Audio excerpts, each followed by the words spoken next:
VotoCast. Eu vou mudar um pouquinho de assunto agora, falar um pouco mais da esquerda, em geral eu quero dizer, porque o PT recentemente aprovou a filiação do Geraldo Alckmin, o ex-governador de São Paulo, para entrar na chapa do Lula. Você acha que isso pode atrair um público para a esquerda e ao mesmo tempo melhorar essa imagem da esquerda? Um dos motivos do PCB lançar pré-candidaturas é mostrar que essa política que está sendo feita, então, desde o PT se aliando ao Alckmin, do PSOL se aliando ao Rede, o Rede, que foi a favor aí, da PEC, que acabou com a carreira docente no Estado. Acabou, a gente não teve aumento salarial, a gente não vai poder ter falta. Se você tiver bacharel, não tiver licenciatura, você não vai poder faltar. Você não vai poder ter falta.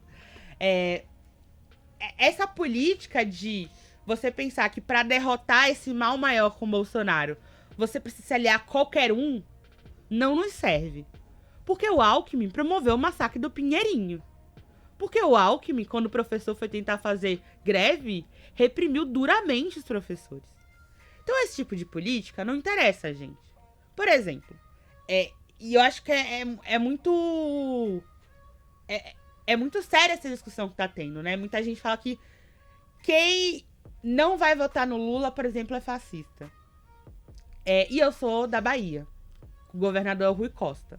Rui Costa promoveu uma chacina, né? A PM do Rui Costa promoveu uma chacina chamada Chacina do Cabula, onde ele, depois disso, falou que a polícia é como um artilheiro marcando um pênalti na frente do gol.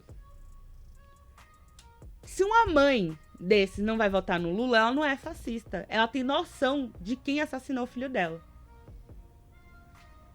Eu não vou votar no Lula. Mas eu não vou votar no Lula porque, durante os governos petistas, a taxa de prisão de jovens negros por tráfico de drogas aumentou exponencialmente. Por causa da política de combate às drogas do governo petista.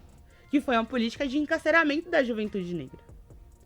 Então a gente precisa entender que uma política de todo mundo contra o Bolsonaro, e aí todo mundo é também quem vai promover ataques à classe trabalhadora, quem vai promover repressão, quem vai promover genocídio da classe trabalhadora, não me contempla. E não é porque eu sou fascista, é porque eu entendo que isso não me contempla. Então é uma aliança que, usando uma expressão, o tiro pode sair pela culatra, assim, né? Você se aliou com a pessoa errada, mais ou menos. E o PT já passou por isso antes, em 2016, né? Dilma e Temer tá aí pra mostrar. Mas é isso. São escolhas que são feitas que cada vez mostram que a gente precisa escolher um lado. Não existe essa possibilidade de você conseguir conciliar burguesia e classe trabalhadora. Porque eles estão do lado dos opostos. Os donos de fábricas, empresas, o dono do Itaú, ele quer lucrar. E ele quer lucrar cada vez mais. Então, chega uma hora que a gente precisa escolher um lado. Então, essa tentativa de conciliação faz com que, muitas vezes, você tente conciliar com pessoas que têm um projeto que não é pro lado da classe trabalhadora. E é isso que está acontecendo, tanto com o PSOL, com o PT, com o PCdoB. Bom, agora falando novamente de uma polêmica, no Flow Podcast, recentemente houve um debate muito forte sobre o direito de existir um partido nazista reconhecido por lei, e a gente sabe que isso não é permitido no Brasil. Mas o deputado Kim Kataguiri rebateu dizendo que, abre aspas, em contrapartida existe um partido comunista reconhecido por lei com representante no Congresso, fecha aspas. O episódio provocou a polêmica, certo? Por fazer essa equiparação do nazismo com o comunismo. Você podia até explicar pra gente como que isso ocorre e por que talvez isso não faça sentido? Isso não faz sentido, porque normalmente tentam colocar, né, como os dois extremos que se unem. Não faz sentido, né? Quando a gente fala de nazismo, a gente tá falando de genocídio. O comunismo, ele não quer promover o genocídio, né? A gente tá falando de uma política de extrema-direita que promoveu o genocídio de milhões. Isso não ocorre. E aí você defender que exista um partido nazista é você defender que exista, por exemplo, um partido que deliberadamente quer, por exemplo, que todos os negros morram. E isso é um absurdo. Mas é um absurdo no sentido de que a gente, enquanto uma classe, a gente, enquanto um povo, aceitar isso é aceitar que a gente tá cada vez mais caindo no fundo do poço, assim. A gente não pode enxergar isso como uma normalidade, né? Isso não é normal. Isso não é algo aceitável. Então, é um comentário muito infeliz, e ainda bem que ele foi retirado do podcast depois disso, porque isso é inaceitável. Porque normalmente colocam como um pensamento, mas um pensamento gera ação.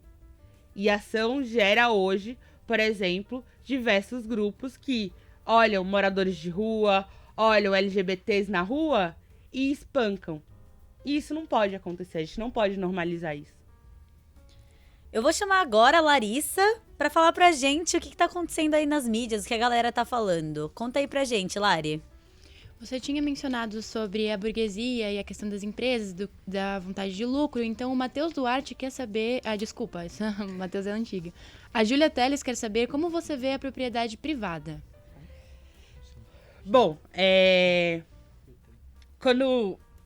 E eu acho muito interessante quando a gente fala isso, porque quando a gente fala que a gente quer o fim da propriedade privada, né? As pessoas começam achando que vai um dia alguém do governo bater na sua porta e falar assim, sai da sua casa. Não é isso que vai acontecer, né? Podem ficar tranquilos. Mas por que a gente precisa do fim da propriedade privada e que a gente defende o fim da propriedade privada, né, ao longo do tempo? Porque a gente precisa entender que uma sociedade, né, ela só vai ser igualitária realmente quando a gente tiver os mesmos meios, os mesmos direitos. Então, quando a gente fala do fim da propriedade privada, a gente tá falando que ninguém vai ser de ninguém. Que esse cercadinho aqui não é meu, é nosso. E essa noção de individualismo que é criado a partir disso gera vários problemas. Então, por exemplo, quando a gente fala que o começo da propriedade privada, por exemplo, gerou a opressão da mulher, é porque, a partir do começo da propriedade privada, que gera uma noção de essa mulher é minha propriedade, então ela vai ter os meus filhos e vai gerar tudo em torno de mim. Então, cada vez mais a gente precisa criar na população uma noção de coletividade. Porque aí, por exemplo, a gente não sai na rua e vê o mar que a gente tem hoje de moradores de rua hoje, de pessoas em situação de rua, e acha normal. Porque a minha vida não tá assim. Se você tem uma noção de coletividade, você acaba com o seu dia, né? Se você tem noção de coletividade, você entende que aquilo não é normal.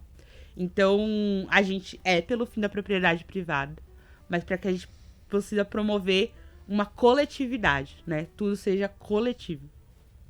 Uma pergunta pessoal minha agora. Então, qual você diria que é o papel dessa minoria privilegiada no comunismo? Essa minoria, tipo, a burguesia, assim, Isso. De não existir. Ela não vai existir, né? Então é isso, não vai ter um pouco com muito oprimindo esses muitos com poucos. A gente vai viver em uma sociedade coletiva. E aí é por isso que precisa dessa sociedade transitória que é o socialismo, né? Onde o proletariado vai estar no governo agora. Pra gente conseguir, com o tempo, e aí é isso, né? E aí dando um exemplo muito abstrato. Hoje a China, que muita gente fala que é comunista, que é socialista, ela fala que ela só vai ser uma sociedade plenamente socialista em 2050. Porque entendendo que não é de uma hora para outra que você acaba com concepções que você foi criado. Você foi criado para ser individualista. Você foi criado para falar isso aqui é meu, isso aqui é meu, isso aqui é meu, isso aqui é meu, né? Então, é de não existir. Não vai ter esses poucos, né? Vai ser um coletivo. VotoCast. Jornalismo SPM nas eleições 2022.